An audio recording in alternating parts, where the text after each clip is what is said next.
Summer வந்தாச்சு. What's your plan for this holiday? எங்க கிட்ட விட்டுருங்க, நாங்க பாத்துக்கிறோம். VGT holidays. GT Holidays, South India's #1 travel brand. வணக்கம். பெஹன் பக்தி நேயர்களுக்கு விஸ்வாவசு தமிழ் புத்தாண்டு நல்வாழ்த்துகள்.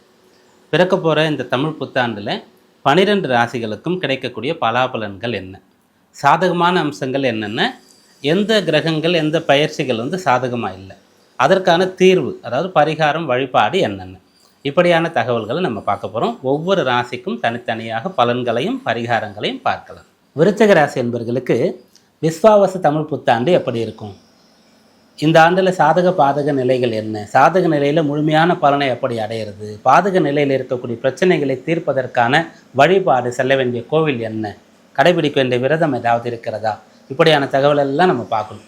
முதல்ல இந்த ஆண்டில் பிரதானமாக சுபகிரகத்திலிருந்து தொடங்கலாம் அப்படின்னு சொன்னால் குரு பகவான் தான். ஆண்டு தொடங்கும் போது 7ஆம் இடத்தில் தான் இருக்கார். நல்ல விஷயம், ராசியை பார்த்து கொண்டு இருக்கார். அதுவும் நேரடியாக 7ஆம் இடத்திலிருந்து குரு பார்க்கும்போது நிறைய நல்ல எண்ணங்கள், நிறைய நற்பண்புகள், நல்லவர்களுடைய துணை, இதெல்லாம் உங்களுக்கு கிடைக்கும். பிள்ளைகளால் ரொம்ப சந்தோஷப்படுவீங்க. தேவையான அளவிற்கு பணப்புழக்கம் கையில் இருந்து கொண்டே இருக்கும். ஒரு சோஷியல் ஸ்டேட்டஸை நல்லா நீங்கள் மெயின்டைன் பண்ணலாம். இப்படியான பலன்லாம் இருக்குது. ஆனால் அடுத்த மாதமே அவர் 8ஆம் இடத்திற்கு போக போகிறார்.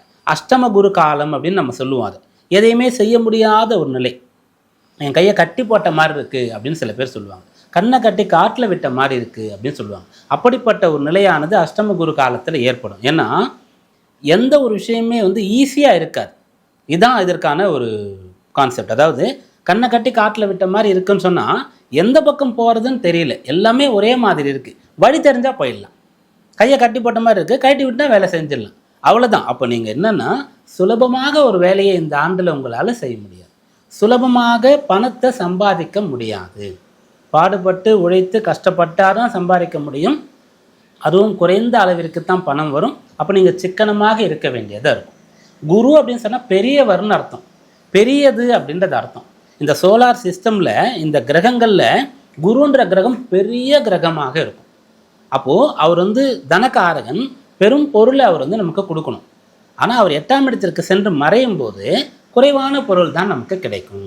இதை தான் அஷ்டம குரு காலம் அப்படின்னு நம்ம சொல்கிறோம். அதனால் நீங்கள் பயப்பட வேண்டிய அவசியமே கிடையாது. பணம் குறைவாக வரும். அப்போ உங்களுடைய செலவுகளை, உங்களுடைய அந்த வாழ்வாதாரத்தை, நீங்கள் உங்கள் வாழ்க்கைக்காக நீங்கள் செய்யக்கூடிய அன்றாட பணிகளை நீங்கள் சரியாக பிளான் பண்ணணும். சிக்கனமாக இருந்தால் போதுமானது, திட்டமிடல் இருந்தால் போதுமானது. 2வது குரு புத்திரகாரகன். பிள்ளைகள் சொல்படி கேட்க மாட்டேன்றாங்க அப்படின்னு சொல்லக்கூடிய ஒரு நிலை. இதை கொஞ்ச காலத்துக்கு முன்னாடி அஷ்டம குரு யாருக்கு இருக்கோ அவங்க மட்டும் தான் சொல்லுவாங்க. ஆனால் இப்போ பெரும்பாலானவர்கள் இதான் சொல்கிறாங்க, பிள்ளைகள் சொல் பேச்சு கேட்கறது இல்லைன்னு சொல்லி. அப்போ எல்லாருக்குமே அஷ்டம குரு இருக்கா அப்படின்னு கேட்டால் அது கிடையாது. அந்த குருவுடைய தன்மை, தனம்னு சொல்லக்கூடிய பணம் நிறைய எங்கே சேருதோ அப்போ அதனுடைய இன்னொரு பாவம் புத்திரகாரகன்றது குறையும். அந்த சீசா மாதிரி ஒன்று அதிகமான ஒன்று குறையும். இதுதான் ஜோதிட சாஸ்திரத்தினுடைய அடிப்படையே. அப்போ நிறைய பொருள் இருக்குன்னு சொன்னால் பிள்ளைகள் சம்மந்தமாக பிரச்சனை இருக்கும் அப்படின்றது அர்த்தம். அப்படி அந்த 8ல் குரு இருக்கும்போது பிள்ளைகள் விஷயத்தில் நீங்கள் கொஞ்சம் கவனமாக இருக்கணும். திருமணமான தம்பதிகள் அந்த புத்திர பேர் கிடைக்கக்கூடிய இயற்கையான நிலையை நான் தள்ளி போடுறேன், இப்போ நாங்கள் பிளான் பண்ணல அப்படின்னு சொல்லக்கூடாது. அப்படி சொல்லும்போது புத்திர பேற்றிற்காக பிற்காலத்தில் ரொம்ப அலைய போகிறோம், கஷ்டப்படுறோன்றது அர்த்தம். அதே போல் பிள்ளைகள் பெற்றோரிடத்தில் இல்லாமல் வெளியில் எங்கேயாவது கொண்டு போய் போர்டிங் ஸ்கூலில் ஹாஸ்டலில் போட்டால் தான் செட்டில் ஆவாங்க, நல்லா படிப்பாங்க அப்படின்னு நிறைய பேர் நினச்சிட்டு இருக்கோம். அதை இப்போ நீங்கள் செய்யக்கூடாது. உங்களுடைய அரவணைப்பில் அவங்க இருக்க வேண்டிய காலமாக இருக்குது. அப்படியே அஷ்டம குரு காலத்தில் பண விஷயத்தில் கவனமாக சிக்கனமாக இருக்கணும். பிள்ளைகள் விஷயத்தில் ரொம்ப ஃப்ரெண்ட்லியாக அவங்களே ஹேண்டில் பண்ணணும். இதை செய்தால் போதுமானது, தாண்டி பிரச்சனை கிடையாது. அதற்கு அடுத்ததாக சனி பகவான் உங்கள் ராசிக்கு 4ஆம் இடத்துலேருந்து 5ஆம் இடத்திற்கு அவர் போயிட்டார். திருக்கணித பஞ்சாங்கத்தின்படி சனி பகவான் கும்பத்திலிருந்து மீனத்துக்கு வந்து விட்டார்.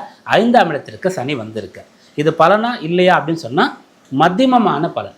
கெடு பலன்னு சொல்ல முடியாது, ரொம்ப நல்ல பலன்னு சொல்ல முடியாது. அப்போ அவர் நியூட்ரலாக இருக்கார், நடுநிலையாக அவர் இப்போ இருக்கார் அப்படின்னு சொல்லக்கூடிய ஒரு நிலை. 5ஆம் பாவத்தில் இருக்கார், குருவுடைய வீட்டில் இருக்கார். அப்படின்னா என்ன அப்படின்னு சொன்னால் 5ஆம் பாவம்ன்றது பூர்வ புண்ணிய ஸ்தானம்ன்றது முக்கியமான அம்சம். புத்திர பாவம்ன்றது அதற்கு அடுத்த அம்சம். அதற்கு அடுத்ததாக நம்முடைய சமயோசித்த புத்தி, நம்முடைய நாலேஜ், அறிவு இருக்கு இல்லையா, இதற்கான இடம். அறிவுன்னு சொல்லும்போது படித்து நம்ம பட்டயங்கள் வாங்கி பெறக்கூடிய அறிவு ஒன்று இருக்கிறது. அதற்கு வேறு பாவம் பிறக்கும்போது இயற்கையிலேயே இருக்கக்கூடிய அறிவு. அது பிறவி ஆற்றல், பிறவி திறமைன்னு நம்ம சொல்கிறோம் இல்லையா, தனித்திறமை. அப்படிப்பட்ட ஒரு அம்சம். இதை நீங்கள் வளர்த்து எடுக்கணும். முதல்ல கண்டுபிடிக்கணும் உங்களிடத்தில் இருக்கக்கூடிய தனித்திறமை என்னன்னு சொல்லிட்டு, அப்புறம் அதை வளர்த்து எடுக்கணும். அப்புறம் அது உங்கள் லைஃப்பை பார்த்துக்கணும். அது உங்களுக்கு மிகச்சிறந்த பலனை கொடுக்கும். அப்போ ஒவ்வொருத்தரும் விருச்சிக ராசியில் பிறந்த அன்பர்கள் 5ஆம் இடத்துல சனி இருக்கும்போது, நான் இந்த வேலை பண்ணுறேன், இந்த பிஸ்னஸ் பண்ணுறேன், போயிட்டுருக்கு, இது போதும் அப்படின்ற நிலை இல்லாமல் வேறு என்ன பண்ணலாம், கூடுதலாக எதிர்காலத்தில் என்ன பண்ணலாம், வேறு எது ரொம்ப நல்லா இருக்கும், சரி இப்போ நம்ம பண்ணுறது நமக்கு போகிறோம், நம்ம இன்னும் ஏதாவது நல்லா பண்ணிவிட்டு அதை நிறைய பேருக்கு செய்யணும், அதுக்காக என்ன பண்ணலாம், அப்படிலாம் சிந்திக்கலாம். அதுதான் அஷ்டம குரு. அப்போ இன்னமும் கொஞ்சம் நீங்கள் மெனக்கெடணும், இன்னமும் நீங்கள் வேலை பார்க்கணும். அதற்கு உங்களுடைய அறிவை தீட்ட வேண்டியது நீங்கள் இருக்கும். அதை செய்தால் போதுமானது. 5ஆம் பாவத்தில் சனி இருக்கும்போது பலன். அப்புறம் நிறைய புண்ணியம் செய்யணும். அந்த பூர்வ ஜென்மத்தில் செய்த புண்ணியம்னு சொல்லக்கூடியது தான் இந்த 5ஆம் பாவம். அந்த இடத்துல எப்பெல்லாம் எந்த கிரகம்லாம் வருதோ அதெல்லாம் பூர்வ புண்ணியத்திற்கு ஏற்றவாறு பலனை தரும் அப்படின்னு சொல்லக்கூடிய ஒரு அம்சம். அப்போ இப்போ சனி வந்திருக்கார், அவருக்கு முன்னோர் சம்பந்தமான ஒரு கிரகமாக நம்ம சொல்லுவோம். அப்போ அந்த புண்ணியத்தை நிறைய செய்யணும், முன்னோர் வழியில் செய்யலாம். யாருக்கெல்லாம் விருச்சிக ராசியில் இருக்கக்கூடிய நபர்களுக்கு தந்தை இல்லையோ அவர்கள் கட்டாயமாக முன்னோர் வழிபாட்டை மிக சரியாக செய்ய வேண்டியது அவசியம். அப்படி செய்தால் பலன் கிடைக்கும். தந்தை இருக்கார் அப்படின்னு சொல்லும்போது கஷ்டப்படக்கூடிய நபர்களுக்கு ஏதாவது உதவ முடியுமா அப்படின்ற விஷயத்தை பார்க்கணும். அப்புறம் பொதுவாக என்ன பண்ணணும்னு சொன்னால், குலதெய்வ ஆலயத்திற்கு சென்று வரணும். 5ஆம் இடத்திற்கும் 9ஆம் இடத்திற்கும் குலதெய்வத்திற்கும் நெருங்கிய தொடர்பு இருக்கிறது. அதனால் குலதெய்வ வழிபாட்டை செய்யணும். இதெல்லாம் செய்தால் 5ஆம் இடத்தில் இருக்கக்கூடிய சனி நல்ல பலனை ஏற்படும். அதன் பிறகு ராகு மற்றும் கேது. ராகுன்னு சொல்லக்கூடியவர் 5லேருந்து 4லேயும், கேதுன்னு சொல்லக்கூடியவர் 11லிருந்து 10ஆம் இடத்திற்கும் பயிற்சியாகி வரப்போகிறார்கள் அடுத்த மாதத்தில்.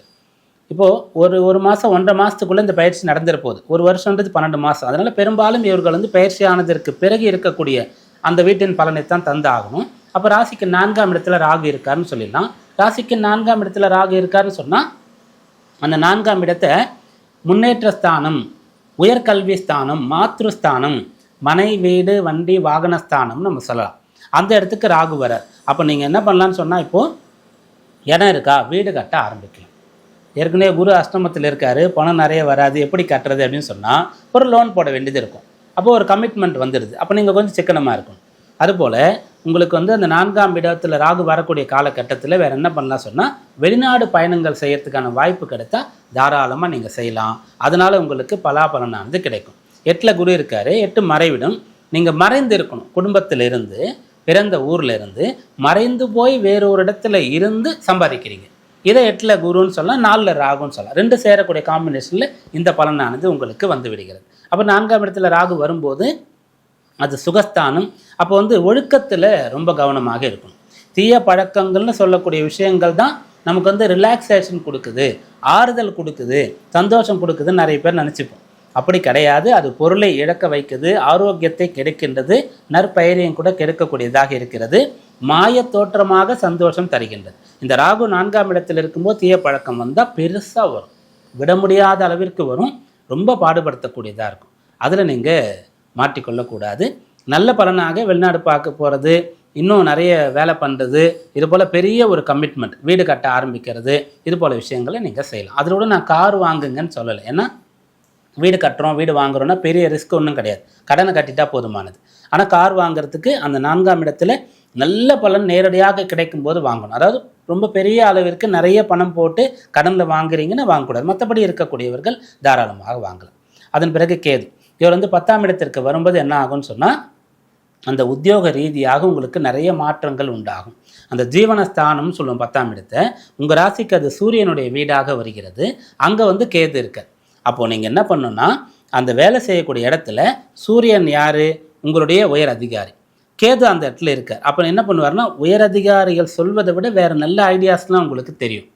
வழக்கமாக செய்யக்கூடிய வேலையை விட இன்னும் பெட்டராக இப்படி செஞ்சால் செய்யலான்னு உங்களுக்கு தோணும். ஆனால் நீங்கள் அதை சொல்லக்கூடாது. அதை சொல்லும்போது உங்களுக்கு உயரதிகாரிக்கும் உங்களுக்கும் ஒரு கிளாஷ் வரும். அவராக கேட்டால் சொல்லலாம். இப்படியாக அந்த கேது 10ஆம் இடத்தில் இருக்கும்போது அந்த வேலை சம்பந்தமாக எந்த ஒரு கான்ட்ரவர்சியும் வராமல் நீங்கள் பார்த்துக்கணும்.